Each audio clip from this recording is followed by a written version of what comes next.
Le général adjoint en charge de la technique à la RTI a conduit une délégation de contrôle dans les centres émetteurs dans l'ouest de la Côte d'Ivoire.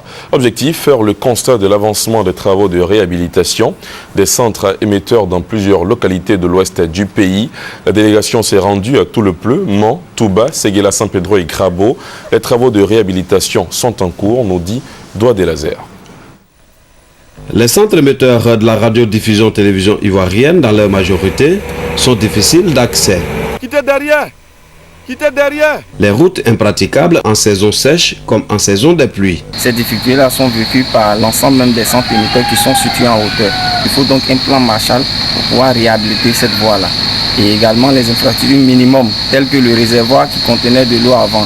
Il est carrément abîmé, donc il faut essayer de revoir. Donc c'est véritablement difficile. De Taï à Grabo, en passant par Séguéla et Niangué, dans la région de San Pedro, le décor reste identique. Les salles techniques souffrent du manque de matériel adéquat.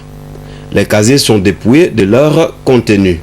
Au centre émetteur de Séguéla, le groupe électrogène n'a pas échappé au pillage en 2010, un an avant la crise post-électorale en Côte d'Ivoire. À Grabo, dans le département de Tabou, au sud-ouest de la Côte d'Ivoire, le centre émetteur est transformé en une piscine. Portes, bureaux et matériel technique n'existent que de nom. Selon le directeur général adjoint chargé de la technique à la RTI, Yeo Adama Benoît, la réhabilitation de l'ensemble des centres émetteurs reste un défi à relever pour le bonheur des Ivoiriens. J'ai pu noter que l'entrepreneur chargé de la réhabilitation a pris en compte nos préoccupations malgré toutes les difficultés pour avoir accès à ces centres-là. Nous avons des centres qui sont complètement détruits où rien n'existait. Je prends le cas de Tout-le-Pleu, le cas de Grabo et le cas de Touba.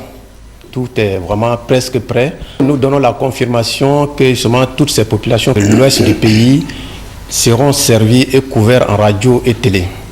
La radiodiffusion télévision ivoirienne et le ministère de la Communication entendent tout mettre en œuvre afin de redonner vie au centre émetteur, vecteur essentiel de la radio et de la télévision nationale. Les travaux de réhabilitation ont démarré et s'étendent à tous les sites afin d'assurer la couverture de l'Ouest et permettre aux populations d'avoir accès à la chaîne des radios et des télévisions nationales.